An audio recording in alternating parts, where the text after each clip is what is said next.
Good day. What's your real name, family? My name is Bernadette McDonald, and I am the host this evening for this video/podcast with Javier Valliarda. Oh, almost got it. Almost. But anyway, we're here to discuss adoptions. Javier was not adopted himself, but his birth father is. And we're here to discuss his journey and how that came about and how did he feel about it. So, Javier, how was your journey? Well, my journey as the son of an adoptee was always a very interesting one from the beginning. I only came to really know who my biological family on my father's side was about 3 years ago. So a lot of things changed after that. When we first went to meet them, I actually got to see them face to face. Where did you meet them? This was in Quebec, somewhere around, I believe it was Montreal. Okay. Was where I stayed with one of my uncles, where my other uncle and my grandmother lived in Chicoutimi. Okay. And how old were you then? Oh, I was 17 going on 18. Okay. Yeah. And it was a really interesting experience for sure, meeting all of them, because there was of course the language barrier. I can imagine. Yeah. It was definitely an interesting thing to work with, but it made it almost a little bit more personal in a way. Yeah. Yeah, because you would have to find different means of communication. Yeah, exactly. When you were there, how long did you stay there for? Oh, we were there about 2 weeks. 2 weeks we stayed there. It was about a week with my uncle, and we stayed with him. He showed us around a lot. We got to know him a lot more. Mm-hmm. And then we made the road trip up to Chicoutimi to meet my other uncle and my grandmother. I hear Chicoutimi is beautiful. Oh, it's a gorgeous place. It's gorgeous. Looking forward to it next year.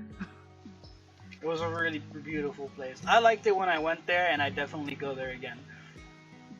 Good, and I hope to see you next year there. Oh, I'll be there. You're perfect. Don't worry, I'll drag my father along with me. So when you met your family, did you find similar appearances amongst you, or? Yeah, we did. Definitely, there was a lot of facial features that were similar. Okay. One thing that I like teasing my dad about is that his nose is very similar to his brother's. His nose. It's in the genes. I'm telling you. This beaker, man. Every time. Yep. And I got his nose too, sadly, so I'm stuck with this thing. It was there was a lot of other features as well. The eyes, the cheekbones, just of course they were still very different. Yeah. How were they different? Wow. My other uncle that we spent that first week with, mm-hmm. He was much. I think he was like about a couple inches taller, burlier. Even his skin tone was a little darker, but I assume that's from all the construction work he does. He'd be outside. Yeah. Yeah, he'd be outside, and there was a lot of subtle differences for sure. Mm-hmm. But outside of that, they were actually more similar now that I think about it a little more.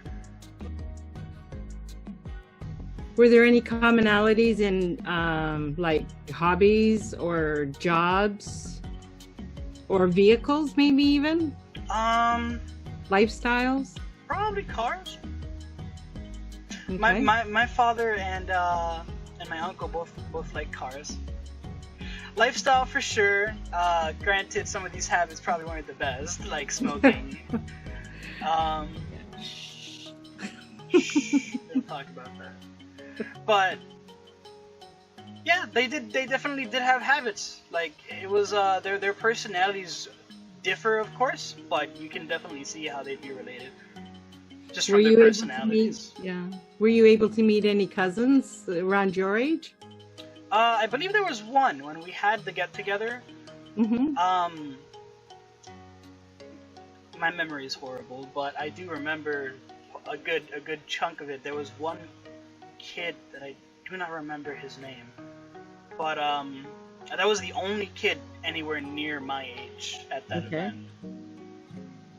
Yeah. And it was definitely an interesting thing seeing other people that I was distantly related to.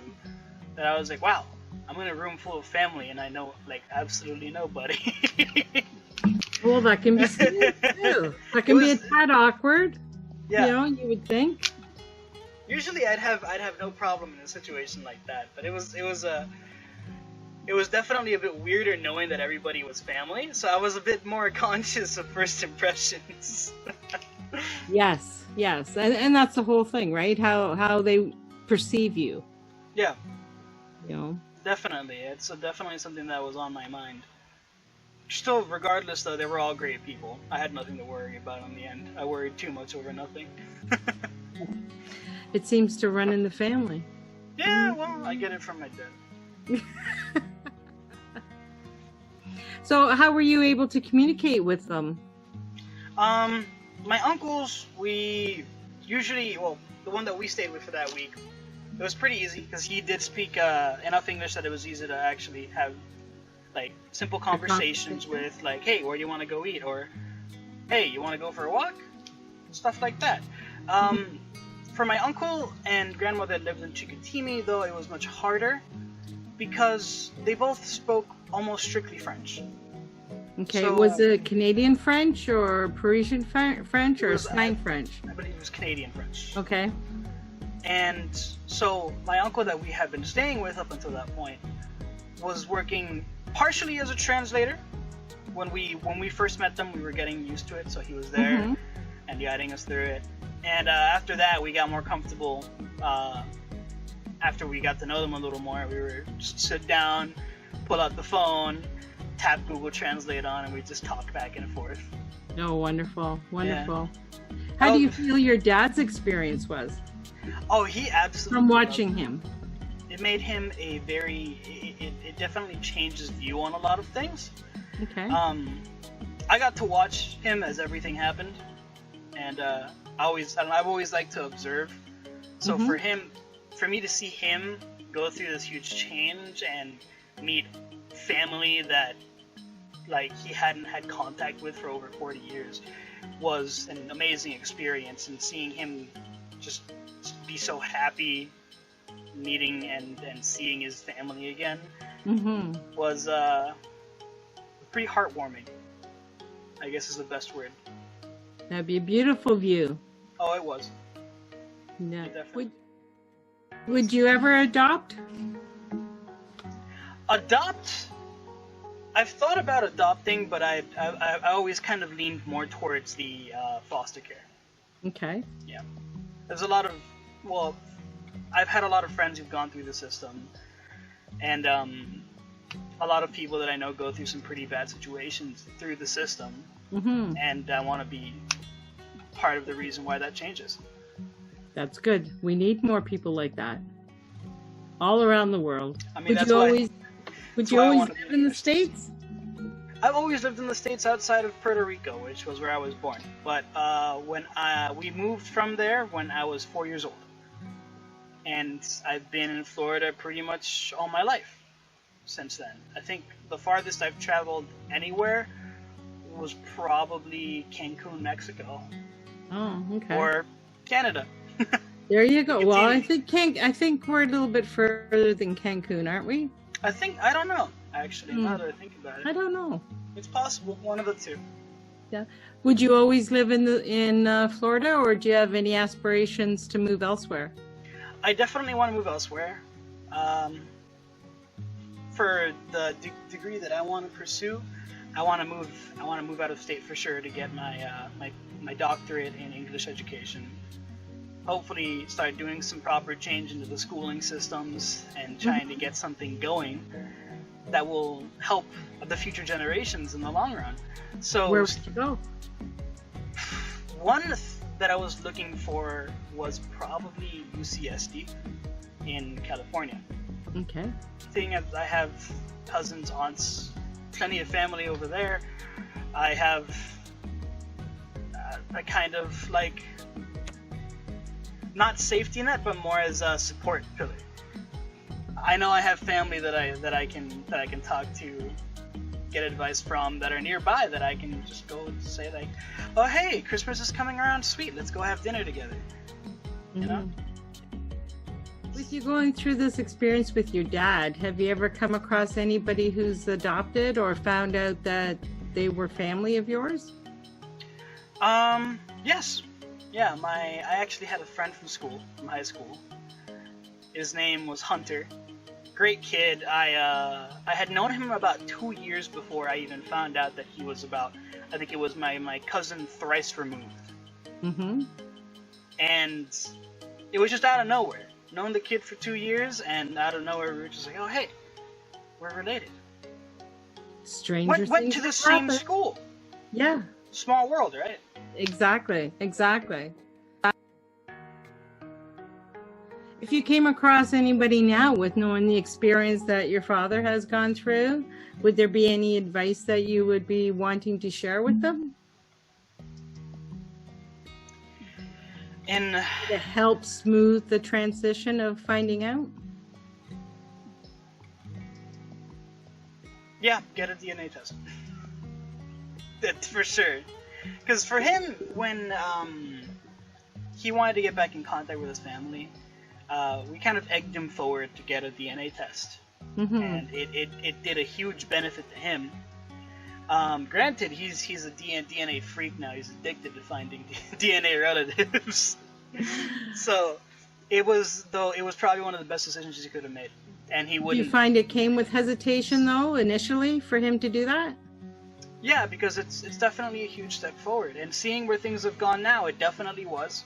Yeah. But he grabbed the bull by the horns and he kept going. Would you suggest anybody else to do this journey? I would suggest everybody to do it. Because, like, sure, you're going to be meeting new family, but there's an aspect to it that it's like, it's not just meeting new family, you're meeting new people. Mm-hmm. People that you happen to be related to, of course, but it's regardless an amazing experience knowing that you have a connection with these people that you didn't even know you had. And they could be across the world, and you could be cousins. Well, exactly, like we are. Yeah, exactly. Right? Right? Will you be attending the AacDQ Big Happening event in Quebec next year? I definitely will, and I'll be there as staff. Wonderful. Wonderful. Yay. 100% supporting that all the way. I think it's an amazing event. And I wholeheartedly support my dad for doing it too. It's he's getting older now. It's definitely something that he wants to do, and something that he's been putting a lot of effort into. Mm-hmm. He stresses himself out over it, but he wants to do it. So he's been doing everything he can, and I want to help make that happen. Beautiful, beautiful. So out of this whole journey, this whole event, this whole thing that's happened with your dad, what is the most prominent thing you're taking away from this whole experience? And if there is anything that you would have changed, what would you have changed? If there's one thing that I would have changed, it would be the passing of my grandmother, my biological grandmother on my father's side. Obviously, that's not really something I could do. Cancer's a hell of a disease, and it definitely did its number on her. She was a fighter, for sure, and I really wish he could have gotten to spend more time with her. Mm-hmm. Because the time that he had to interact with his mother was not very long. Okay. And, have you ever met your grandfather? I never met either of my grandfathers. I've always wanted to, but I think the one on my father's side is actually, well, he died about when my dad was in his 40s or 30s, I believe. So I never got to meet him, but I always heard stories about how amazing he was. And I don't know where my other grandfather is, so. Okay. If you could ask them any question, what would it be?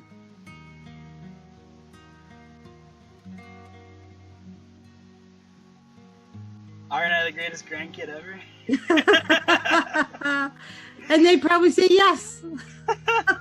And if they didn't, I'd show them I was. Oh, there you go. Perfect, right?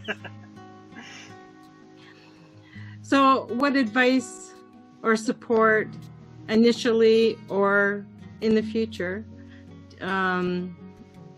would you give your father in his journey of finding more information about his father?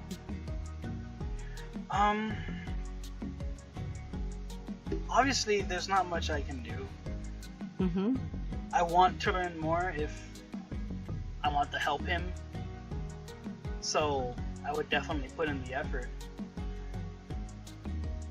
It's just a weird situation for me because there's just so much like conflict going around about it, and it's definitely a very difficult person to find.